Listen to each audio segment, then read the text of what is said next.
मध्य प्रदेश शासन उच्च शिक्षा विभाग के निर्देशानुसार दिनांक 26 अगस्त को जन्माष्टमी के पावन पर्व को शासकीय कन्या स्नातकोत्तर महाविद्यालय रीवा में धूमधाम से मनाया गया। वहीं छात्राओं ने आयोजन के दौरान कई भजनों और गीतों की प्रस्तुति भी दी। शासकीय कन्या स्नातकोत्तर महाविद्यालय रीवा की प्राचार्य डॉक्टर विभा श्रीवास्तव ने बताया।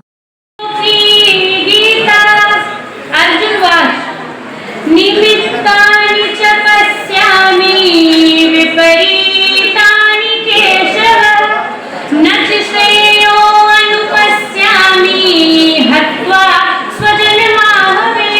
अर्जुन कहते हैं, हे केशव, मैं लक्षणों को भी विपरीत ही देख रहा हूँ तथा युद्ध में स्वजन समुदाय को मारकर कल्याण ही नहीं देखता।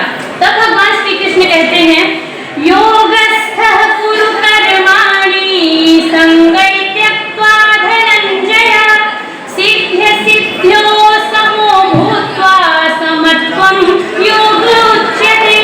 हे धनंजय, तू आसक्ति को त्याग कर तथा सिद्ध और असिद्ध में समान बुद्धि वाला होकर योग में स्थिर हुआ कर्मों को कर। समत्व भाव ही योग को कहा जाता है। कर्मेन्द्रियाणि संयम्य यास्ते मनसा स्मरन् इंद्रियार्थान् विमूढात्मा मिथ्याचारः स उच्यते। जो मूढ़ पुरुष समस्त इंद्रियों को हठपूर्वक रोककर उन इंद्रियों के भोगों को मन से चिंतन करता है, अर्थात वह मिथ्याचारी या पाखंडी कहा जाता है। श्रद्धावालभते ज्ञानं तत्परः संयतेन्द्रियः ज्ञानं लब्ध्वा परं शान्ति चिरेणाधिगच्छति। जितेंद्रिय हुआ श्रद्धावान पुरुष ज्ञान को प्राप्त करता है तथा ज्ञान को प्राप्त कर वह बिना विलंब के तत्क्षण ही परम शांति को प्राप्त करता है। सबसे पहले तो कृष्ण जन्माष्टमी जी सबको बधाइयाँ, शुभकामनाएं। और जो आज कार्यक्रम महाविद्यालय में हो रहा है, ये प्रशासन की तरफ से कहा गया था कि 26 तारीख को कृष्ण जन्माष्टमी मनाया जाए। और प्रमुख उद्देश्य इसका ये है कि कृष्ण जी ने जो उपदेश दिए, भगवद गीता में जो उनके उपदेश हैं, वो हमारे समाज में कहाँ फिट बैठते हैं, ये हम बच्चों को बतलाया कि भगवद गीता को जो कृष्ण भगवान ने बतलाया है वो वर्तमान परिप्रेक्ष्य में कितने सटीक है। और कृष्ण जी के जीवन के बारे में उनके जो अलग अलग पहलू थे वो कई विद्वानों ने उनके बारे में बताया कि किस प्रकार से हम उनसे प्रेरित अपने जीवन को जो है सफल बनाए। हालांकि कृष्ण भगवान को जानने के लिए तो जीवन लग जाता है, ये 1-2 घंटे के कार्यक्रम में तो पूरा नहीं हो सकता।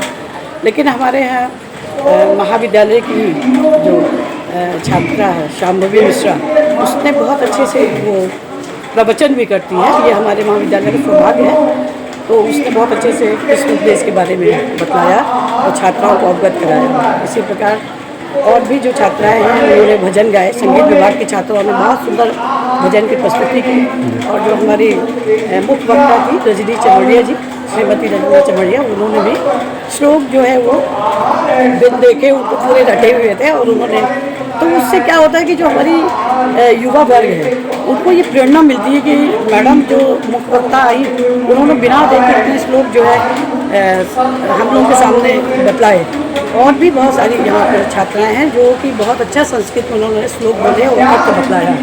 और आज का जो कार्यक्रम है उसका संचालन प्रोफेसर महेंद्र द्विवेदी जी कर रहे हैं। और इसमें श्री गोपाल श्रीवास्तव जी हैं, रचना श्रीवास्तव जी हैं, डॉक्टर वर्षा खरे जी हैं और डॉक्टर सरोज गोस्वामी जी हैं, डॉक्टर अमरजीत सिंह हैं। ये सभी मिल करके इसको सफल बनाए। और राहुल रुपेश जी तो हमेशा साथ में रहते हैं, पूरा स्टाफ हमेशा साथ में रहता है, कार्यालय के सभी सदस्य, कर्मचारीगण जितने महाविद्यालय के, क्योंकि कोई भी कार्यक्रम जो है वो बिना सहयोग के नहीं हो सकता।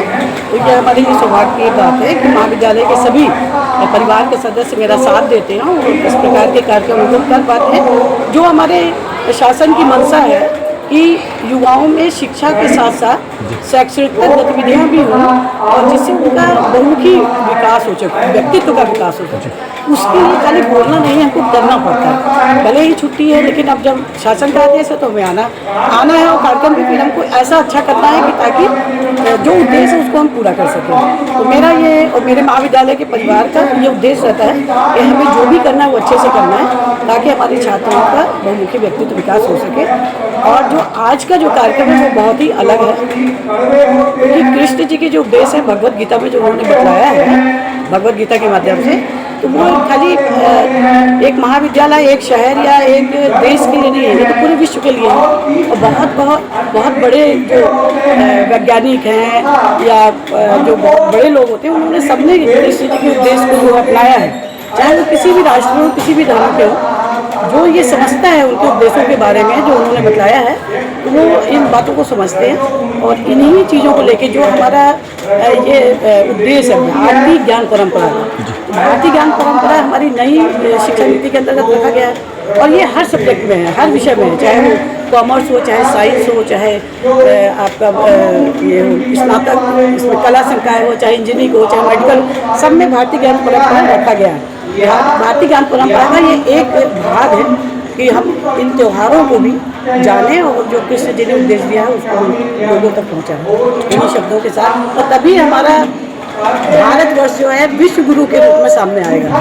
विश्व गुरु तो है ही है, हमारी भारतीय संस्कृति जो है, जब कभी वो पेंशन चलेगी अभी तक देख लीजिए तो कितनी चीज़ें बाहर आक्रमणकारी आए और यहाँ की संस्कृति को मिटाने की कोशिश की, लेकिन नहीं, आज भी हम विश्व गुरु के रूप में सामने हैं। तो क्यों है? क्योंकि हमारी भारतीय संस्कृति सबको समाहित करने वाली है। तो सबको समाहित करके चलने की जो परंपरा है वो हमारे भारत की परंपरा है और इन कार्यक्रमों के माध्यम से युवाओं को बतलाना बहुत जरूरी है। तो इसीलिए मैं पुनः जो है कृष्ण जन्माष्टमी की सबको बधाइयाँ देती हूँ और आपको भी बहुत बहुत धन्यवाद कि आप लोग आते हैं हमारे कार्यक्रम को जो है जनता तक पहुँचाते हैं। बहुत बहुत धन्यवाद।